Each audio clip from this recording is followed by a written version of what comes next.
Dora's Turn by Jackie Podesta Batanda, read by Damien Lynch. War is always, in any place, at any time, a terrible thing. The heart cries out against the killing, but still it happens. Somewhere in Uganda, Dora and her friend Acayo, who tells this story, are fighting in a war. They carry big AK-47 guns, and they know all about death and killing, pain and fear. They are children, 12 years old.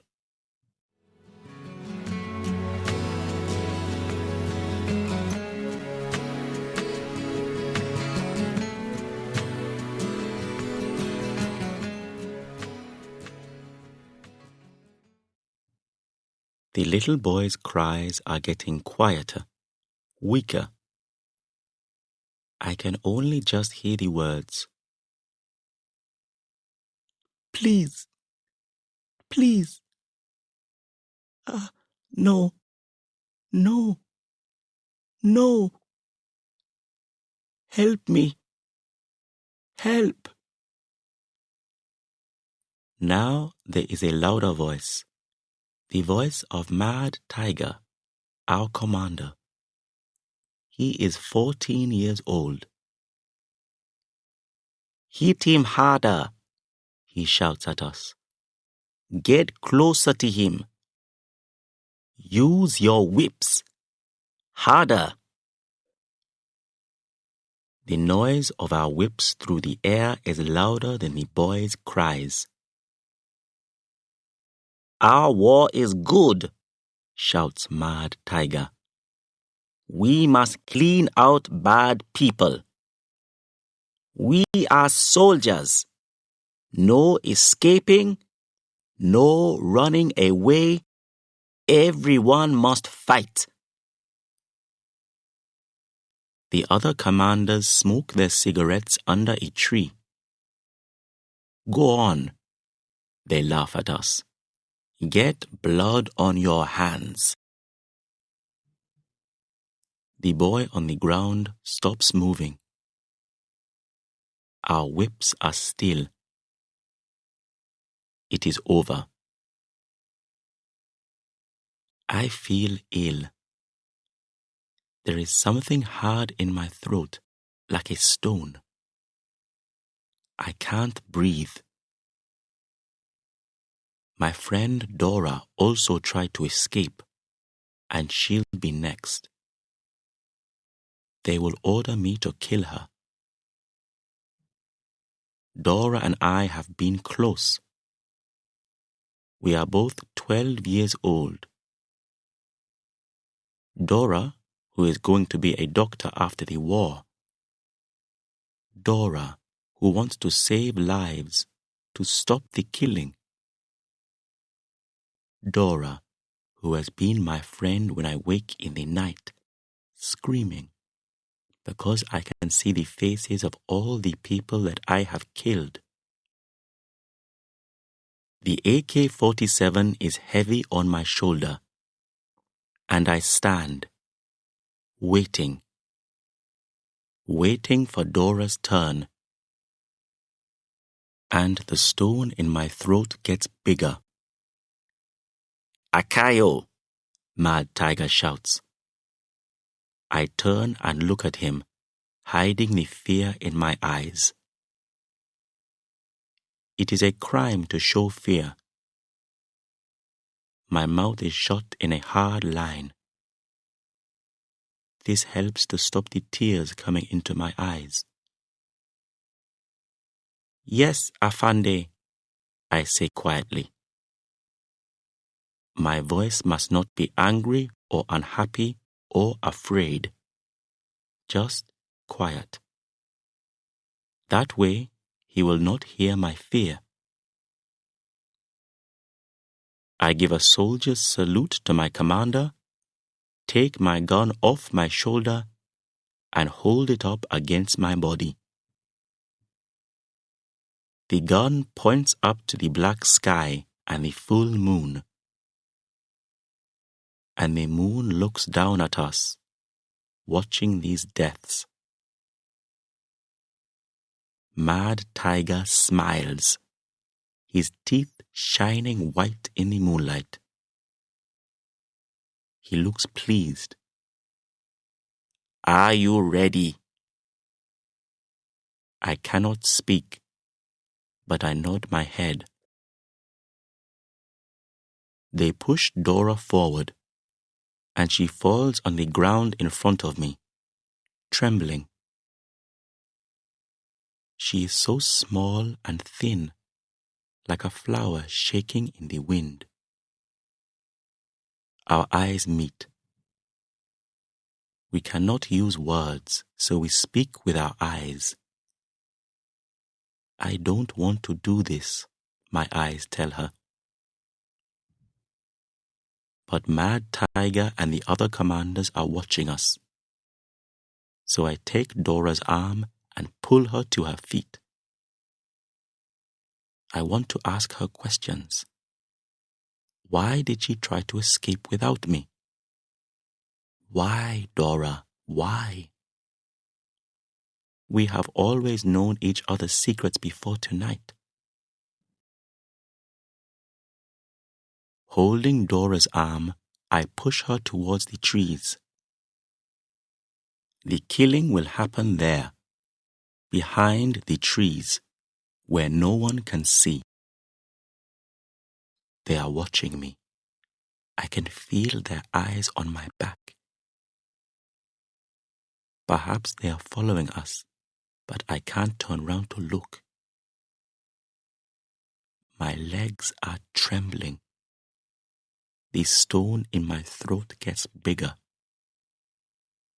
My hands are hot and wet, and my fingers are making red marks on Dora's arm. I take my hand away. I can't do this. Not to Dora. We've been here together for 3 years. Don't be sorry, Dora whispers. You have to do it. Everybody has to do it. She mustn't talk. Someone will hear. Afraid, I look behind me. We are alone. Quickly, I push Dora further into the trees. We stop. I'm cold. I'm afraid. I can't do this, I cry. You must, Dora whispers, or they'll kill you too. Then they must kill us both. The stone in my throat goes away with those words.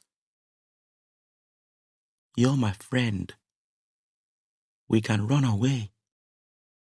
Look for the government soldiers. Ask for help. I speak excitedly. We can do it. Acayo, Dora says. Stop this talk. You know we... At that moment comes the sound of heavy guns behind us, where Mad Tiger and the others are. What? Whispers Dora. Suddenly I understand. Those are government army guns, not our guns. A helicopter gunship has found Mad Tiger's group. This is our chance. I drop my gun and take hold of Dora's hand. Run! Dora stares at me, not sure. Do you still want to be a doctor? I shout. Suddenly, Dora's feet come to life again, and the ground under our running feet trembles. Well, the story comes to an end here, but you mustn't stop here. Vocabulary is a fundamental aspect of English proficiency. I have compiled a list of challenging words from this story, along with their English definitions and example sentences used in the story. Let's get started right away. Breathe. To inhale and exhale air. I can't breathe. Closer. Nearer in space or time. Get closer to him. Use your whips harder. Commander. A person in authority over others. Now there is a louder voice, the voice of Mad Tiger, our commander. Escape.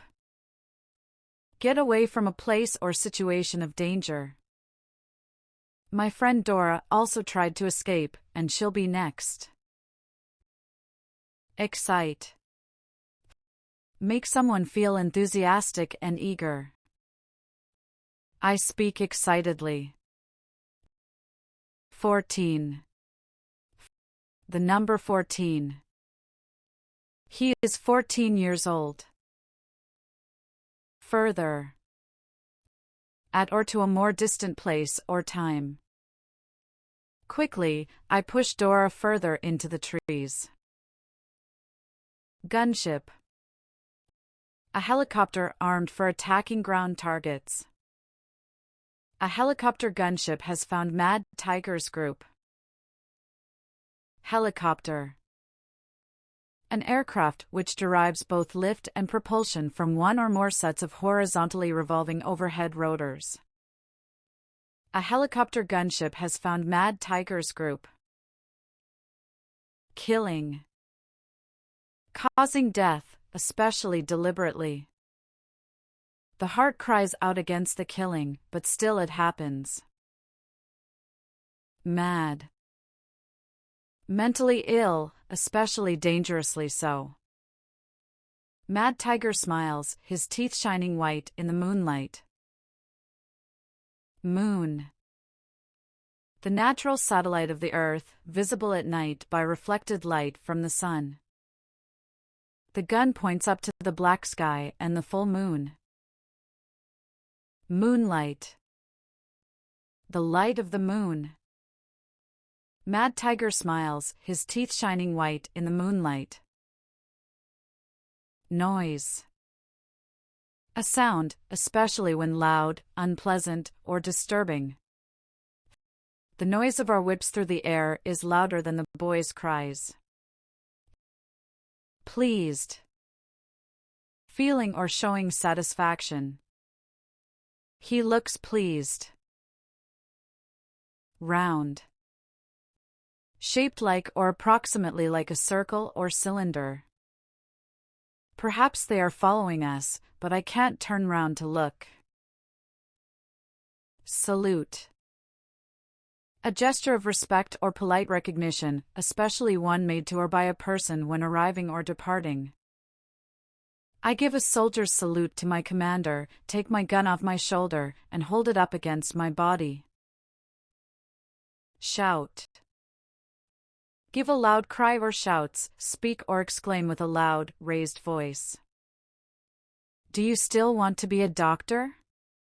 I shout. Smoke. An aggregate of particles suspended in air or gas, typically one emitted from burning or smoldering material. The other commanders smoke their cigarettes under a tree. Terrible. Extremely bad or serious. War is always, in any place, at any time, a terrible thing. Throat. The passage between the back of the mouth and the stomach or lungs. There is something hard in my throat, like a stone. Tooth. Each of a set of hard, bony enamel-coated structures in the jaws of most vertebrates, used for biting and chewing. Mad Tiger smiles, his teeth shining white in the moonlight. Trembling. shaking involuntarily, typically as a result of anxiety, excitement, or frailty. They push Dora forward, and she falls on the ground in front of me, trembling. 12. The number 12. They are children, 12 years old. Wake. Emerge or cause to emerge from sleep, stop sleeping. Dora, who has been my friend when I wake in the night, screaming, because I can see the faces of all the people that I have killed. Now, are you ready to test your understanding of the story? Let's see how well you are paying attention. How old are Dora and Acayo? What country does the story take place in? What type of guns do the girls carry? Who is the commander of their rebel group? How old is he? Why does Acayo have nightmares? What crime is it to show while fighting? Why does Acayo take Dora behind the trees? What does Acayo decide when she is ordered to kill Dora? What causes Acayo and Dora to get a chance to escape? What does Dora want to be after the war ends? Thank you for watching. Please take a moment to hit the like button and subscribe to my channel. Your support really motivates me to keep creating content. I appreciate you all, and I'll see you in the next video.